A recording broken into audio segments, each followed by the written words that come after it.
All right, guys, what's up? This is Art, and we're going to have Dave on in just a little bit. Welcome to the Wednesday night edition of the Photo Booth Magazine live stream. Seen a lot of chatter in the Facebook groups, not even just recently, but just over the years, just kind of people talking and asking questions is, what's more important? How do you get more leads? Um, how more important is a website over social? Or some people are saying, I do only social, I don't need a website, or I only have a website, I don't need social. So we're going to discuss that a little bit tonight, and show some examples of some of the things that are out there. So one of the first things that you need to take in consideration is running a business really comes down to where you're getting your traffic from, right? Where you're getting your leads. A lot of people say they get them from referrals. Some people say word of mouth, and these are all true. In addition to Instagram posts and Facebook posts, so some people use Bark, some people use Thumbtack, but what we're going to talk about is really the importance of being available. And what I mean by being available is every person out there has different things that they go to find information about the business they want to hire, specifically our industry, which is the photo booth industry. We have to take a really good look at everybody's persona, and a persona is just the way that people act in general. So with that, we're going to bring on Dave Stevenson, and let's see if we can find him. There he is. Welcome back, Dave. Hi, sorry about that. I had a technical difficulty. That's okay. You know what? It's not a live stream unless you have a technical difficulty. That's us every week. We got something going on. That's for sure. But you know what? We handled it and we covered it. What I was talking about, Dave, was just, thinking about the Facebook groups, because that's where a lot of us live and feed off of each other and get ideas. And one of the common questions is, do I need a website, right? Can I live off of just social? And some people swear that all they need is social, or some people swear that all they need is a website. But I think the answer is both. I know that the answer is both. Mm-hmm. And there's a few reasons why you need to be on all of them. And that is because I was discussing earlier that these personas that, what you look up businesses isn't the only way that other people look up businesses. So you have to cover your bases and make sure that you're present in all these different avenues, whether it be Instagram, Facebook, TikTok, whether it be running. Yeah. And nowadays with social media, they're all linked. So when you do a search, you need to be set up on all the different social media platforms and put links to each other. Yeah. On your other ones. So if someone comes across you on YouTube because you did a video for an event, you have that link to your website and to your Instagram and that kind of thing. So you can, wherever you can add other social media feeds, is really what you want. But you need to have a website. A website is just like you having a storefront, in the modern age. You may not have a brick and mortar place of business, but or a hard office, but a website is really your office and your storefront. And there's a key there, is it's yours, right? So if you have a Facebook page, an Instagram page, it's technically not yours. Facebook owns that. Google owns that, right? They could change things and take things down without warning. Instagram, TikTok, TikTok's and right now staring down the barrel of the government possibly shutting that down. So anybody, I don't think that'll happen between you and I and everybody here. But you have to be prepared for it, though. You can't just, say no, it won't happen, because we don't know. I mean, you and I don't know, but it is possible that it could happen. Sure, anything's possible, and I'm sure the government knows more than what everybody else is saying, or they seem to have intelligence. That something behind the scenes is going on, but you can't say for sure. Well, I have a tinfoil hat theory on that. One of which is Google, right? So Google is a major global just beast. And recently, after TikTok became very popular, they come up with YouTube Shorts. Google is a U.S. traded on the stock market organization or company that thrives on profits. And if they're not profitable, then they're not happy. Their shareholders are not happy. Our 401ks, our IRAs, which are all fed into that, we're not happy. So, my tinfoil hat is that Google might have something to do with this legislation. Well, I don't think it's just Google. I think it's also Facebook and Twitter, because they're all American companies that all have, like Instagram. You have what do you have on Instagram? You have videos. Yeah. And what is it that TikTok's known for? It's videos. So, everybody wants a piece of that pie. I do feel that our US companies are just trying to edge out their biggest competitor. Yeah. That just happens to have a Chinese link. Yeah. And how convenient is that, right? Yeah. So I mean, on the data side, I've read a lot into it because, that's my forte.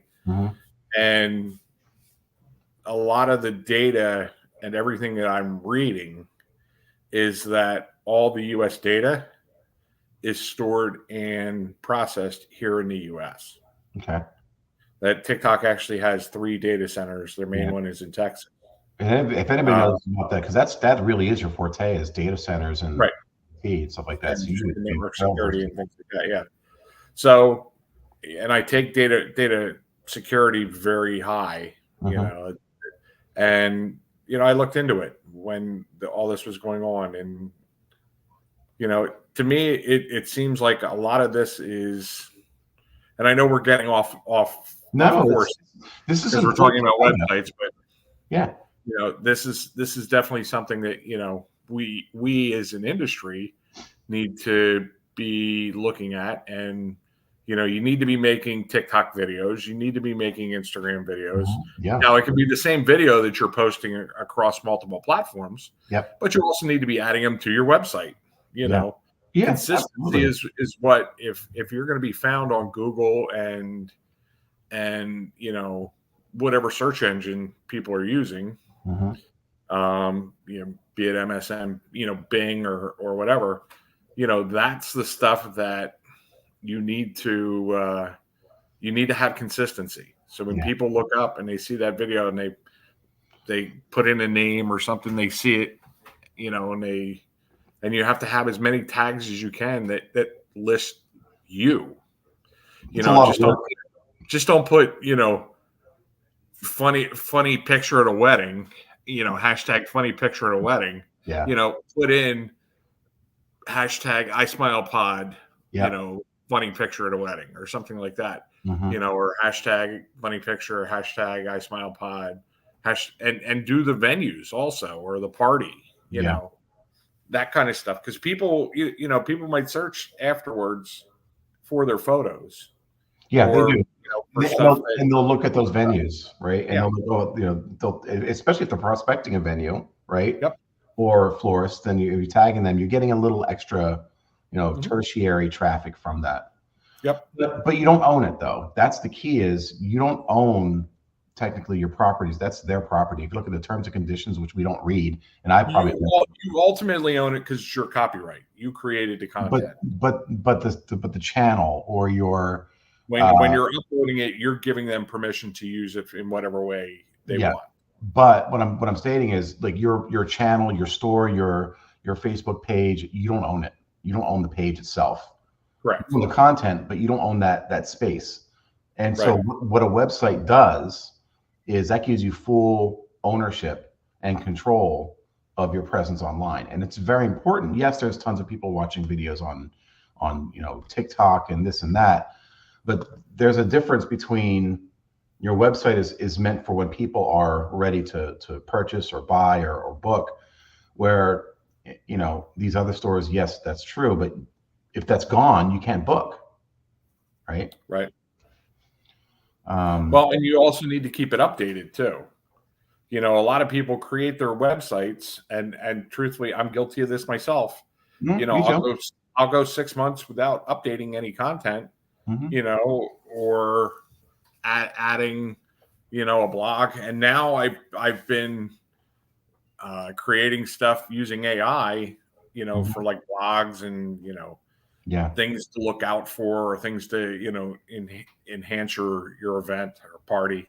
And I've been posting that stuff up, and you know, it does help. I notice an increase of traffic after I do that. So somebody just commented, I guess you still can if you have a presence on CheckCherry or BoothBook or something like that. Yeah, I mean, it's a platform that you're paying a subscription. You have an agreement with them that you're literally. Yeah, but that's just your CRM. Yeah. So I mean, I use BoothBook as my CRM, but it's integrated into my website. Yeah. You know, it's a link. There's links on my website that link to my, you know, CheckCherry or BoothBook, because I did use CheckCherry for a while too. Yeah. They're both, you know, two amazing CRMs for photo that are designed for photo booths. Yeah. / you know, DJ. Yeah. People. But you know, it's important. It's important, yes, to be on all of them, because you want to have a balanced marketing portfolio. You want to be seen where people are going to have the eyeballs. But here's an interesting stat, though. Is like, where are the eyeballs specifically that are ready to purchase or ready to book? And that's Google, right? The search engines. Then Google is the biggest search engine. I've got a stat right here. You know, Google actually, just internet traffic in general, is about 91 to 92% of all internet traffic. That's just Google. Like, that's the most trafficked like domain out there, and you need to be found on there. And you're going to rank higher if you have a website than just a social media. Google doesn't want to give a whole lot of money to Facebook and Instagram and especially TikTok. So they're lower on the priority. You can still rank. You know, well, they're competitors. That's why. Exactly. You know, it's like Facebook. You know, Facebook doesn't want to send stuff to YouTube or whatever. That's why they created their own, you know, videos. Yeah. That you have. Yeah. Well, even our streaming platform, right? They're locking that stuff down. Like Facebook, I'm sure there's other reasons, like we're using StreamYard, and just last week they decided not to make it an easy integration to go live on Facebook groups. Right. Yeah. So they're making it harder and harder. They're locking down their systems because they want to. I'm sure there's going to have some kind of. They've got Facebook Live that they want to use. They may have some kind of offering in there that's going to be coming out. Who knows? But you don't own it. You know. It's websites you own and you can control, and you have a better chance of staying live and ranking and getting that traffic. Right. At least I think. Well, and the other thing you can do is update your keywords too, because, and I know, and you would probably know this better than I would. There is a way that you can search for keywords and stuff and how they actually rank and things like that, I believe. For Google. Or there used to be, I remember, because I remember going in and looking, you know, I'd type in a keyword and Google would tell me, you know, how the variations of that would come up. Yeah. So there's something called Google Trends That's it. that you can utilize, and it'll show you, and let me just show that right here. This is a really neat tool. Let's go to Google Trends. But this is something that you can integrate into your website by hiding these keywords in your page. Well, you don't want to hide them. No, you definitely don't want to hide them. So that's the whole SEO conversation, and that's a common myth. It's like, yeah, we'll just it's keyword stuffing. We'll just hide them in the page. Google doesn't seem or recognize it. If you can't see the words, it doesn't count. And if it's just a bunch of words that don't make sense, that don't have a sentence or meaning behind it, especially with AI now, they won't rank either. Used to be a way to do it. Right. And that's how I used to do it. Is I just you just had to put, you know, like random cities and, you know, around your area and whatnot. Yeah. So this is I'm gonna go ahead and share this here. So let me add this to the stage. So this is Google Trends here. I'll just show you guys. This is Google Trends, and you can actually type in keyword searches or keywords in to kind of get an idea of the trend over time. This is the past day, but let's go over. You can actually change how long you want to look back. So let's take a look back in the 90 days, and you get a trend of, this is overall search in the U.S. of people, Right. just a volume of searches for photo booth. It's actually starting to go up. This is an indication of the potential amount of leads that are going to start coming your way if you rank well on Google and if you're present on the web. But what you were talking about, and here's even more information, what regions are popular during that past 90 days. Right. And before you were saying get keyword ideas, you have the related search queries that are also breaking out. Yep. With rental, Kansas City, Denver. So a lot of city names there, but Polaroid camera for some reason is popping up. And we know why that's becoming popular is because one of the trends now is that people are having Polaroid cameras at the tables, those little disposables. Right. Yep. 360 is still quite popular in Atlanta, at least. There you go. Yeah. But yeah, that's a pretty cool tool. That but you want to work those words or phrases into your website. If you offer those services, yeah. The number one search term that I have seen over the last few years that generates traffic on Google is actually the phrase photo booth rental. Right. For our industry. Yep. Followed by photo booth rental near me, and then a lot of other tertiary versions of. So outside the U.S., it's photo booth hire.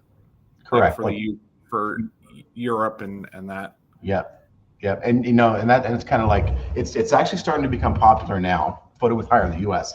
And there's a reason is because Bark is using that in their ad text for their Google ads.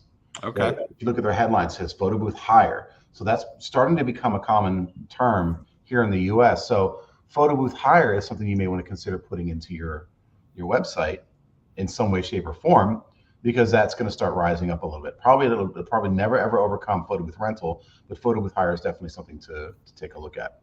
Right. But just having a website itself is important, but even more important is the quality of your website. I agree. You want to have good content, good photos from events. Mm-hmm. Don't use other people's stuff. Right. Please don't use other people's stuff. Yeah. Hey, I'm guilty. I did that once in my lifetime at one point, and learned my lesson. So I'm not innocent. I did that, but it's something that you learn a lesson once, and you don't do it again. Yep. But let's take a look at your site. Your site's a primary example of what a website should look like, right? It should look good, right? It should look like it's professional. We are in a visual industry. Yep. If your site does not visually look appealing, then what should your clients expect of the output of their photos? Right. So that's I will say some of this is stock photography from the web person, but it kind of fit. So that's kind of why I kept it. Yeah. But there's other stuff in here, that is mine that works. And it's okay to use stock photography. Sure. Over time, people will sniff it out though, because if you start seeing the same picture on multiple photo booth companies' websites, you're like, Salsa has some really great content, but a lot of the people that I know out there that have a Salsa booth all have the same pictures. Yeah. Well, that's because Photo Booth Supply Company actually offers websites and marketing material to everybody. So that's why you see a lot of that. Yeah, it looks good. Same content, and it looks good. Exactly. Yeah. Brandon does an awesome job. Mm-hmm. Oh yeah, with really helping his customers. It's some of the best imagery I've ever seen. For the photo booth industry. It's sharp, it's enticing, but you still want to add your own flavor to these sites. Like if it's all the same thing on every site, I think it becomes diluted at some point. Yep. So And you've got some examples that you got some original images on there that kind of separates you from the competition there, right? Sure. And showing your different categories, having it to be easily navigated. Another important thing for your website is your contact information. I've come across some websites where I'm looking at it, I was like, okay, this is great. How do I contact you? They're like, oh, right. Who contact me? Like, you can't find their phone number until you scroll to the bottom of the page. You can't find the form until you scroll to the bottom of the page. And you wonder why you're not getting leads. It's because people are lazy, and you've got to spoon feed them this information, make it easy for them. Well, believe it or not, I had a customer, they clicked on the contact us part. Yeah. And my link was broken to my booth book, and I didn't even know it. They said that they tried to fill out the form, but it just gave them a bunch of garbage text. Mm-hmm. And I went on and looked, and sure enough, it was a broken link, and I think it must have been like that for months that I never knew. But people were still, contacting me, but they were I have multiple links on the website to on all the pages to contact, to get information. Yeah. And that's what you need to kind of. That's another key point that you have there. Multiple places on your website to find how to contact you. Yep. The general rule of thumb for websites, that I've come across in my years, is every scroll you should have the ability to contact or go to somewhere, right? You've got more and more. You have a sticky header, and a sticky header is essentially what you see here. As I move through the page, your header stays there the whole time, so you're covering your bases with that. Yep. Really good. There's an inquire now button there. I scroll down some more. There's your contact information and another form. You've made it very easy for people to reach out. Well, and it also helps with keeping people that aren't interested in your service, to kind of weed them out, because, a bot that hits your website, because I have another website for my DJ business, and I've just used a basic, website form, and I get bots that hit that all the time, and fill it out, and rush Viagra or something like that. They ask you if they could write a check, and you go ahead and forward the money over to the caterer, and then they'll reimburse you after. Right. That trend's coming back too. I'm seeing that more and more in the groups. It's great. But yeah, it's a beautiful site, Dave. And so some people out there are thinking, they're probably still not sold, and that's okay. But hopefully you take what we're talking about, seriously, and consider it, because we just want you guys to do well and make sure that you're found in any way, shape, or form that your clients are looking for you. That's especially it. We're here to help you maximize your business, and there's a lot of people that don't have websites, or you're just, and listen, it's okay to create a website with Wix or one of those websites where you can kind of build everything. I do, just to get started, and that's great. I mean, those are pre-laid out for people to kind of build from. If you're just getting started, they have a lot of, it's called what you see is what you get kind of things, where you can just drag photos in and you can create something in Word and drag it over. The other thing, you can do is read other people's websites, look at other people's content. Don't copy it and use it in yours, obviously, but take what they're trying to say, put it in your own words, and create a little document describing your business or describing the service. Don't copy it and make it word for word. Make it your own. But if you are kind of drawing a blank, that's something that you can really get inspired from. Yeah, and that's called unique content, Dave. And that's very important, not just to set yourself apart, but also for ranking on Google. So Google actually takes in consideration if there's content on two different websites, right, and it's exactly the same, they're only going to rank one of them based Right. on that information. So that's very important that you're using your own unique content. Now you can take, a paragraph or two from another website, throw in a chat GPT, and have it rewrite it, and then add a couple of your little pieces of flair. You've got unique content, right? That's very easy to do. So that is okay. Yep. Well, yes, but like I said, not copying it word for word and pasting it in yours. And I know one of the more popular Zach Studio Z out of New York. People copy his stuff and paste it into their website, and he has links built into some of that stuff that he's getting emails from people, that are trying to book that company, and because they copied his stuff. Good Lord. His link's in there, so he's getting the leads. Yeah. So yeah, just definitely don't do it. Don't copy people's content. Right. But you also brought something else up, which I think is something important for people to understand, is you can use these online website builders. Wix, Squarespace. I use something called Duda, which is, I'll show this one right here. This was actually endorsed by Google at one point.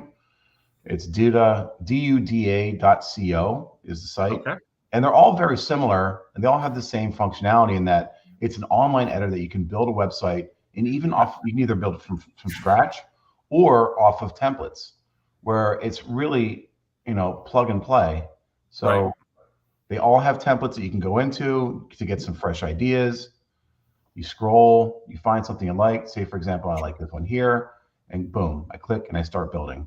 And now, you sign up, and it's free to start. And then if you want to pay, you pay. But they're all the same format. But you don't need WordPress. WordPress isn't an absolute. That's something that I know I'm very against people saying you're only going to rank if you have a WordPress site. Right. Right. There are more problems with WordPress than I've ever seen, because with these online platforms, you don't have to worry about the back end breaking as much as you do a WordPress site. With a WordPress site, there are things called plugins that most of them are written by people or made by people that are college students or just, amateurs or hobbyists that, hey, they have no skin in the game to keep these plugins updated. And what happens is they become outdated. And WordPress, the whole system updates, but they don't update the plugin. It actually breaks your site. Yep. So if you're doing a WordPress, you either have to know WordPress or you're on the hook for paying for, $100, $200 a month, the maintenance package for someone just to do updates on your WordPress site. And that's with my website. I'm using was it Drupal? Yeah. And Envato or whatever. Yeah. But I'm paying like a monthly subscription fee for them when they do updates and things like that. That my site automatically updates. Yeah. Those plugins and things like that. So yeah. And then they could forget to update the plugins, or you could forget to pay them, and they're not doing the plugins anymore. Now you kind of have a whole, problem there. And that's why I like these online builders, because Google doesn't look at a website and say, "Oh, this website was built in WordPress, I'm going to rank it." It doesn't look at it that way. It looks at what your title tags are, what your content is, your alt image tags, your location signals. I'm speaking. Well, and updating your site, Google can actually track that. Yep. When you make changes to photos, so you should go in quarterly at the latest, add something, and update photos. Update. Change your cover photo, or change. Add a blog. Something simple. Just make a couple changes, and so when Google goes in there, they do their crawl. They say, "Oh, well, we're looking at A, B, and C," but A, B, and C are different now. They're, D, E, and F. Those are different. So it lets Google know that you're still an active website. Yep, absolutely. just like your major brands, Coke, Pepsi, Ford, Chevy, they all are updating with their latest and greatest, things going on. Yeah, and I like again what you said. Just quarterly. It doesn't have to be every day. It doesn't have to be every month. No. But just every once in a while, a few times a year, just add something to your website. It's so important, for the health of your site, because again, like you said, your contact page was broken, right? Going in quarterly, even just to add content, you might discover some of these things before it's too late. Mm-hmm. And that was it. And that was like, when I did it, I didn't look at it. And it was probably, like I said, a couple months that particular page had that bad link in it. Yep. And but that's the nice thing about Check Cherry and Boothbook is they create the code that all you can just copy and paste. Mm-hmm. You set it up in Boothbook or Check Cherry and say, okay, well, I want, name, event, what type of event, how long, if they have a budget, that kind of stuff. Put that in there. It creates all the information for you. You copy it, pasted it into your website. Right. And it creates that link. So you said your site is built in Drupal, right? Which is a kind of like hand-coded sort of thing, right? Or a content management system. That's cool. Yeah. So I just don't have time to do the coding, nor do I feel like paying somebody to code and maybe have something break. So I use an online website editor, and I rank really well. So my area, I show up, if Yelp or Bark isn't showing up number one or Wedding Wire, I'm number one. Right. Good. But now, you have the other thing that you need to do is register a web name and use that. Yes. If you're using .wix or dot whatever it is, that will affect your ranking. Mm-hmm. You need to you do want to register and create a website name, and you also want to make sure that whatever you're creating ties into your marketing, right? And like your business name. Don't have Joe's photo booth and then have your website be my photo booth is over here.com or something like that. It should say joesphotoBooth.com. Yep. And if someone already has Joe's photo booth, then you need to come up with something a little bit different, like Joe's PA photo booth or NJ photo booth. Yeah, or you can use official, like Joe's Photo Booth official. Like you could do that too. I had to do that with my Instagram name because it's just there are a bunch of people that had it out there. I'm like, geez, really? So I just, all right, fine, I'm the official one. Right. And that's consistency. You talked about that. So have it consistent on your handles on on social media as well. Yep. Real important. Well, and that's like I said, and when you're posting and you want to tag your Instagram stuff, you want to tag your other stuff, and make sure that everything kind of matches across the board for all the different ones. Yep. Yeah, absolutely. But yeah, so there's our answer, folks. Do you need one? No, but you should have one, and that's because you own it. It's yours. You get to keep it. It's the Instagrams, the Facebooks, the TikToks. You don't own it. They can go down at any second, and formats change too. So, the stuff that you can post, how you can post it, that can always change. But your website, you own that. You control it. So right. But yeah, that's and like I said, you have to invest the time. Mm-hmm. Now there are companies that you can hire. There is photo booth websites. .com, which I believe, or boothwebsites.com. They actually have pre-made ones and they'll get you all set up. And, so there are companies out there that will create your website and create your content for you. Hopefully not stealing other people's content, during that time. Yeah, that's important. It's to have somebody who's not stealing content, but Hiring a company, and well, who should I hire? Well, Booth Website's good because they know the industry, and that's a key factor there is Right. that they know the industry. I do Google Ads for some photo booth companies. I had one guy walk in, or that I did a consultation for. His Google Ads was set up by somebody on Fiverr, and the guy had no idea about the photo booth industry and the keyword sets they were using.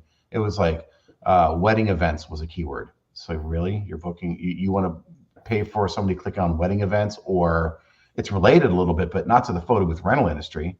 Right.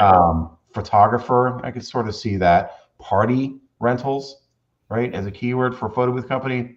No, probably not what people are looking for. Right. So you need to make sure that you're hiring somebody who kind of knows the industry a little bit. And there are, like in the photo booth community, and even photo booth marketing. I mean, they have links on their websites to companies that do some of this stuff. And the other thing is photo booth marketing has marketing videos that are great. I mean, Ursula and Sammy are just doing a phenomenal job helping photo booth owners. So if you're just starting out, and this doesn't, I don't want to sound like an ad for them, but No, they do great stuff. they are really, from day one, they've been such a huge help. And I know people used to trash them early on, and now you've got some big people using big players in the industry that are using them Yeah. to help with their marketing. And they have the weekly things and stuff like that. So if you're going to invest money in this, invest money in yourself also by like signing up for something like that. It's not cheap, but you're going to learn to feed yourself. Yeah, and they stay on top of you too. They're like it's like a sergeant standing over and say, "Do it, do it, do it, do it," or a personal trainer in a sense, or a group trainer, because they do the group videos and some one-on-ones too, from what I understand. I mean, you use it, right? So, and they're phenomenal. So, but the content that they put out is beautiful, sure, right? And we're in a visual industry. So if you need some good, great visuals, whether it be video, whether it be, photos, photo booth marketing's got it. They've got you covered. But you still want to go out there and take your own content too, because that's it's going to kind of set you apart a little bit. But use their stuff as inspiration of what kind of things people are looking for, because they're photo booth owners themselves, right? So and they've been doing it such a long time. They know. They absolutely know. So that's kind of what I look at it as. There weren't this many resources now as there were, there weren't as many resources back when I get started as there are now. Because boy, I could have used that in the early days. Yeah, we've seen your stuff. Hey, but again, you did it. You started it. You didn't just think, "I'm gonna do it. I might get to it." Right. Yeah. And that's one thing that I've always tried to do is stay on top of my marketing and stuff like that, because that was really what grew my business early on. Yeah. And speaking of marketing, you and I were talking a little bit before, and I think we're going to do a bigger segment on this in another show, on another future episode, is reviews, right? Because now you've got this beautiful website. How are you drawing people? We talked a little bit about SEO, but reviews are a big part of drawing people in, because it adds credibility and also helps you rank on the search engines. Yep. Right? So let me just share something here real quick. Let's pull this up again. So this is Google. Hey, Google. I'm going to go ahead and search for my business. What I want everybody to do who watches this today, tomorrow, tonight, is get yourself a Google business profile, because that's another thing. You don't necessarily completely own it. Google owns it, but it's very valuable. So I'm going to go ahead and search for my own business here.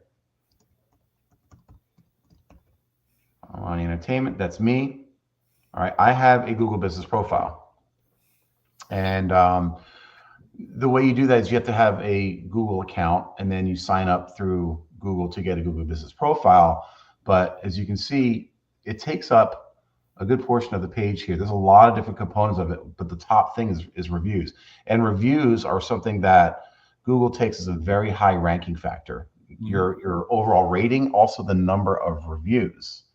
So everybody tonight, tomorrow, if you don't have a Google Business Profile, get one, and make sure you link it to your website. If you don't have a website, you can link to your socials.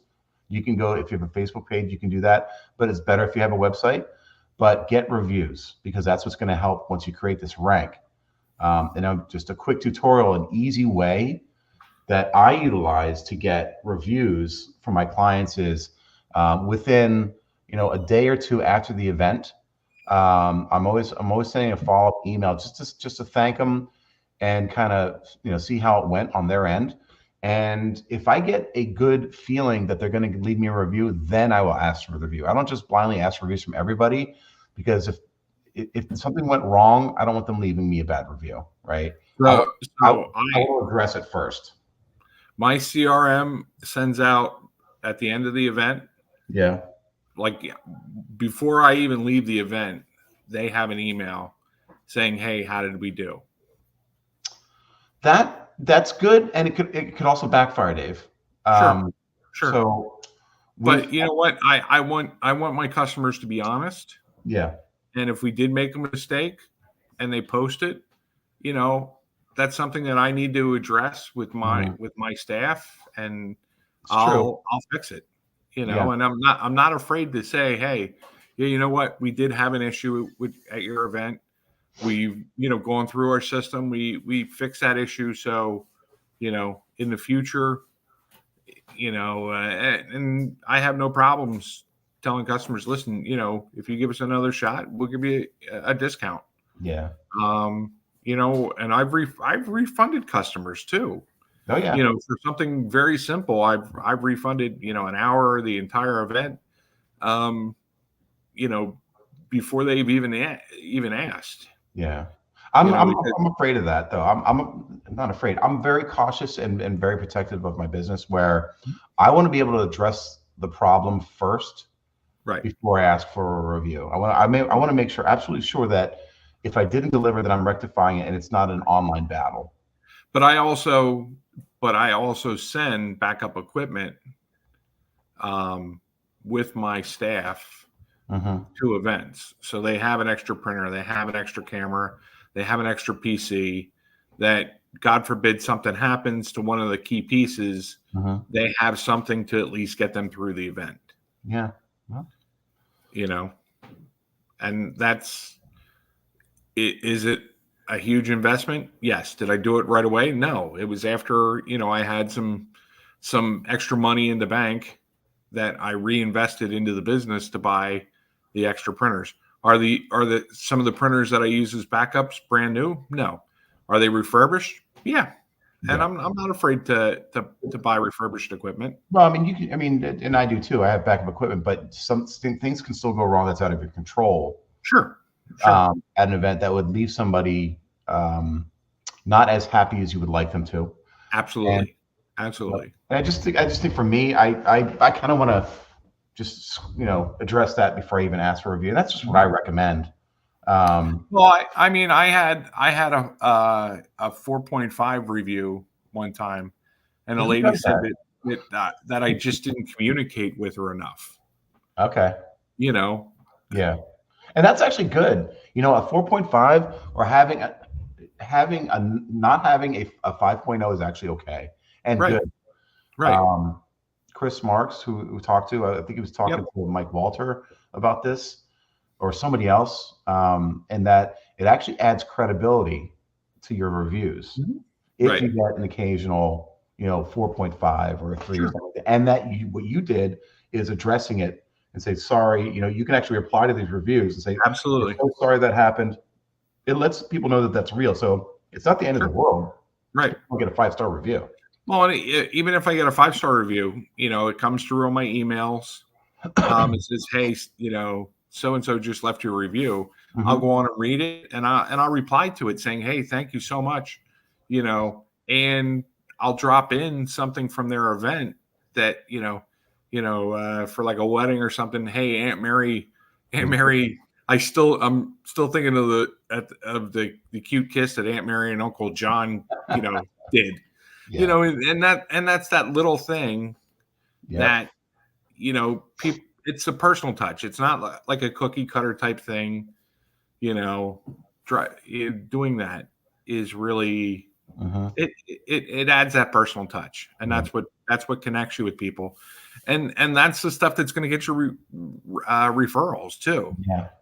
There's many times where I get phone calls. Well, we saw you at Mark and Susie's wedding, and we had so much fun, and our daughter's getting married.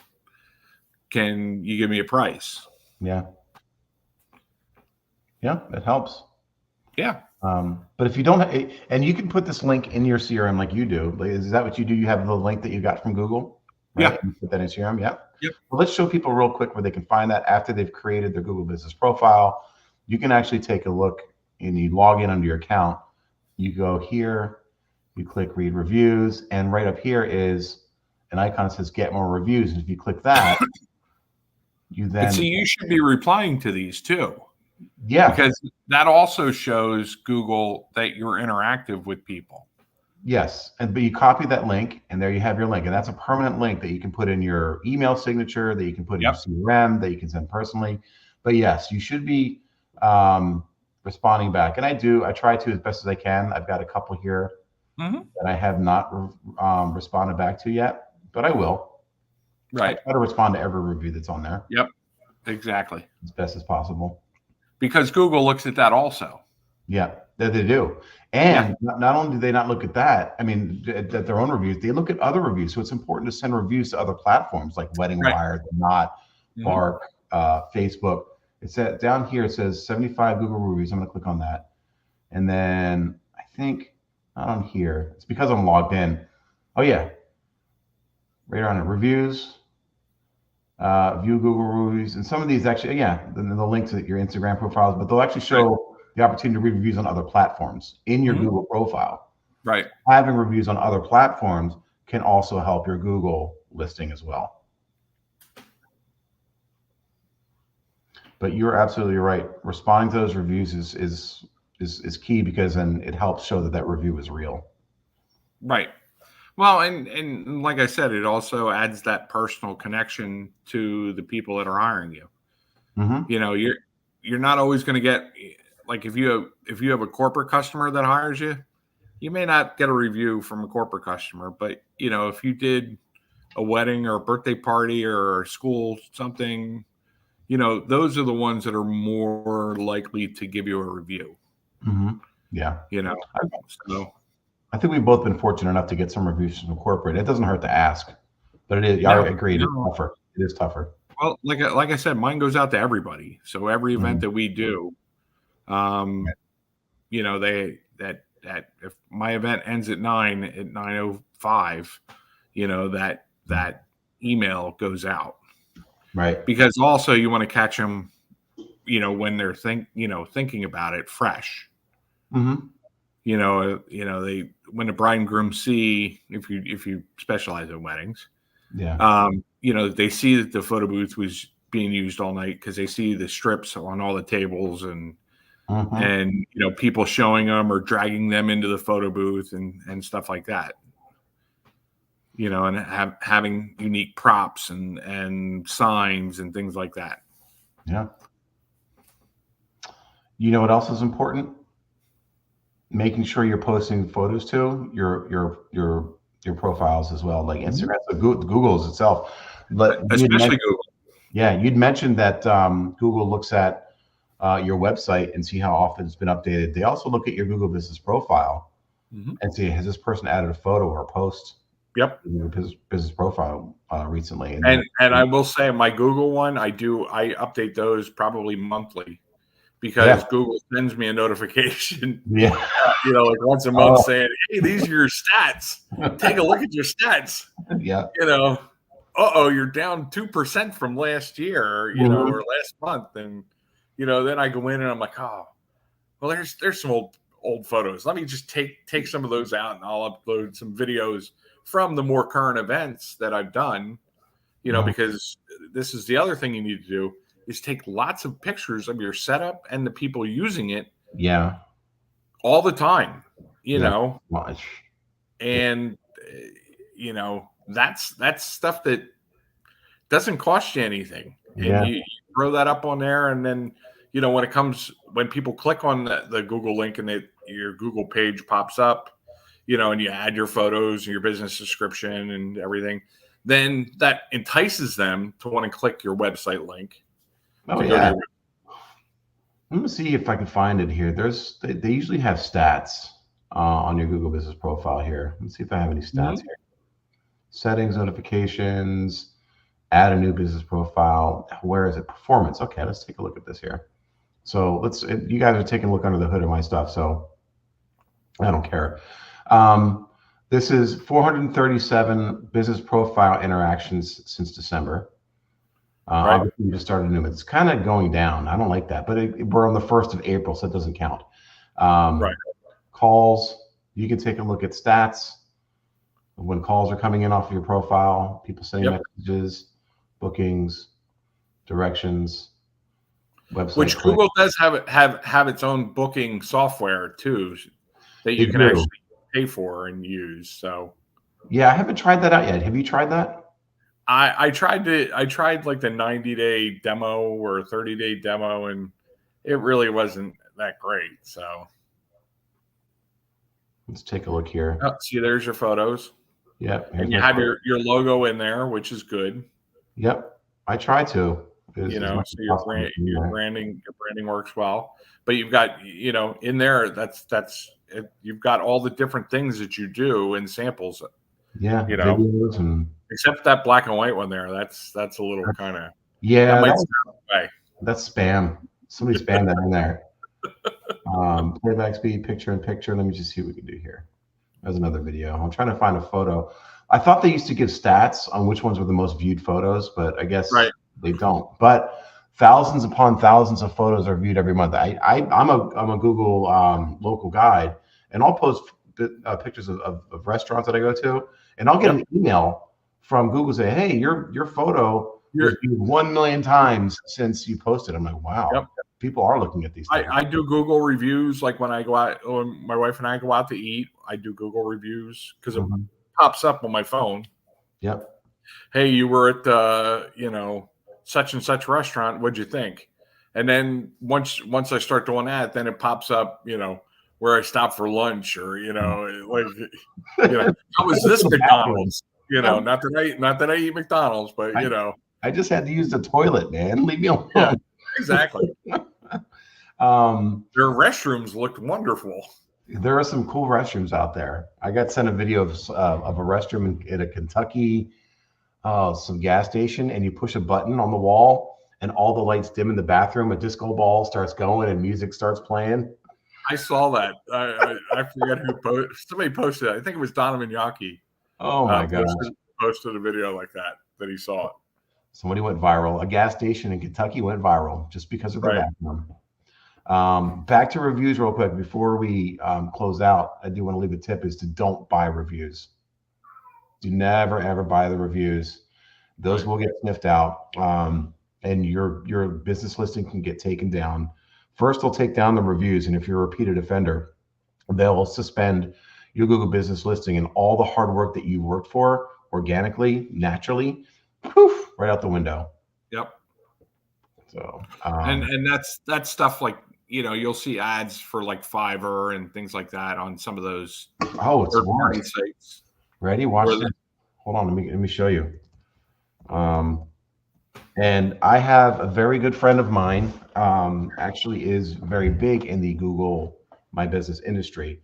And I was on a call with him a couple of weeks because we actually have a service that we buy off of him where if people get fake reviews, negative reviews on their Google Business profile, he does an analysis and then works with Google to have them taken off. Right. So, but on that meeting, he was showing me reviews. Let me see if this shows up. There are Facebook groups. Here, let me me just share the screen here real quick.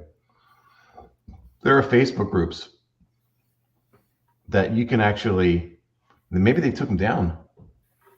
Yeah, that actually was it review share reviews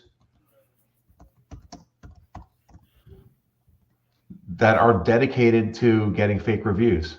Right. And it's not showing it on here, but he said they're working with Facebook to get here. The Facebook page, likes, shares, share, and reviews. These are people that are selling reviews. Right. And so they're actually, Google's working with this guy at Google's working with Facebook to take all these groups down. Right.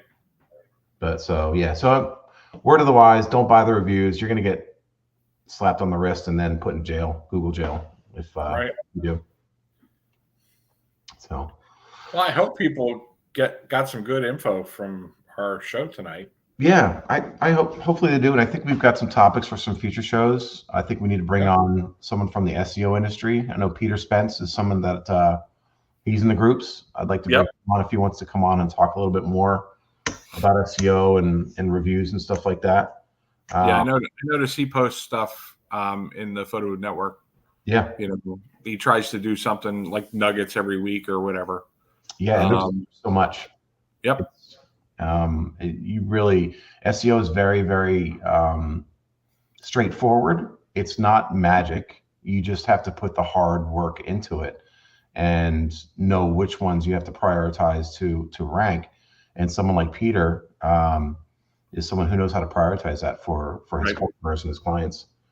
Because we're supposed to be running our business, right? And it's hard with posting on all the social medias, doing a website, answering calls, preparing for events. Right. At some point, you have to start hiring other people to do this stuff. I mean, I do. So. You do? I do. some things, not everything. And there's only so many hours in the day, Dave. Come on. I know. Trust me. I'm on 2 hands right now. Yeah. So, you have any events coming up this weekend? Let's see. This weekend, yes, I have multiple weddings this weekend. We have I have an early one Saturday. It's 12 to 4. I'm like, when I met with a couple, I'm like, and this was I'm actually DJing, but we do have all the photo booths out this week. Like this May is probably one of my busiest Mays that I've ever had. Same here. Although I did have a cancellation today for, I was white labeling for somebody and they canceled on me today because the customer canceled on them. But, it's okay because I got other events that day. So it's really kind of a blessing in disguise. It's one less thing I have to worry about. I had that. Yeah, I had that too. I had 2 events in one day. Heps DJ, thank you for watching. Yep. I'm glad you got some good stuff out of this. But I had 2 events actually scheduled for this Saturday, and one of them canceled. And I was happy about it, the early one, because now I just could relax and just concentrate on my evening one. And Sunday I have one. It's a photo booth event, but it's one of the charities that I support. Oh yeah, is having a 5K walk / run. Yeah. So they asked me if I do, some type of photo booth for them. So I'm going to take the roamer out. Yeah. And I'll have a print station that they can go over to and get their pictures taken. So I have a question about it before. I know we're kind of running out of time, but it just reminded me when you're at these events that are free or paid, and the 5K is outside, right? And you don't have power. Are you using like a Jackery or something like that to power up some of the stuff, like the printer? So yes, they just messaged me and said, "Hey, there's no power. Do you have something?" So yes, I have an EcoFlow, which is like the Jackery for outdoor events. I also have the Honda 2000 generator, which is super quiet and runs like a charm. So I have multiple ways Yeah, I'm gonna have to switch to Facebook group because there's been a lot of suggestions out there for battery power. I don't want a gas powered generator. They're way too heavy. They're bulky. Even if they are quiet, it's just not my style. Right. I'll leave my van smelling like gasoline at the end of the night because that I'm clumsy and that won't happen. Yep. So Jackeries, you said EcoFlow is another one. Yep. EcoFlow. I kind of like the EcoFlow because they use a different battery setup than the Jackery. Okay. And I've just, from reading reviews, I put a little bit of extra money out for it. But I mean, I can run 6 hours. 6 hours? Okay. Which now is that I can run more than that, but 6 hours is probably the most that I've run with it. And that's just handling the printer or the printer and the booth? Printer and the booth. So what if you're doing just a printer? How long do you think you would get out of that? You might get 10 hours. Okay, that's good. It all depends on how busy your printer is. Right. Okay. So the busier the printing, actually, obviously the more power you're going to draw, because every time your printer goes, it has to heat up the print head and everything. So yeah, that's strong power. That's where your draw comes from. Okay. It's just sitting there waiting. You're not drawing hardly anything. Will you do me and everybody a favor and post a link to the one that EcoFlow that you use that can handle printing up to like 4 to 6 hours? Yep. Yeah, because I think it's I want to say the EcoFlow. I think it's a 2000. Okay. Yeah, take a look, find it, and then post that in the group tonight. So, and that's the Photo Booth Network for those of you who don't know who we're associated with. Photo Booth Network official, right, on Facebook. There was another. Yes, there are a few unofficial Facebook Network ones that we'll have that conversation another topic. Yeah, kind of like don't steal content, don't steal Facebook names. I don't know. It's just that it's common courtesy. Right. Well, there's a couple of those. There's a couple of Photo Booth community. Yeah. Ones. So yeah. Shopping network. It's like, come on, guys, come up with your own names here. Yep. So anyway, well, we look forward to getting that link, Dave. Have some great events this week, and I only have a couple. I don't do Sundays anymore. Sundays are my family day, so we beat that dead horse. But yeah, so great, awesome. Well, this is a good episode. Like I said, we're going to try and work on some more content in the future, reviews, SEO, some other really cool stuff. So we'll see you guys maybe next week. We might take next week off. We'll see. But I'm going to try to put them together for next week. So, all right. Have a good one. See you, buddy. Have fun. Bye, everybody. Bye, Dave. Bye, everyone.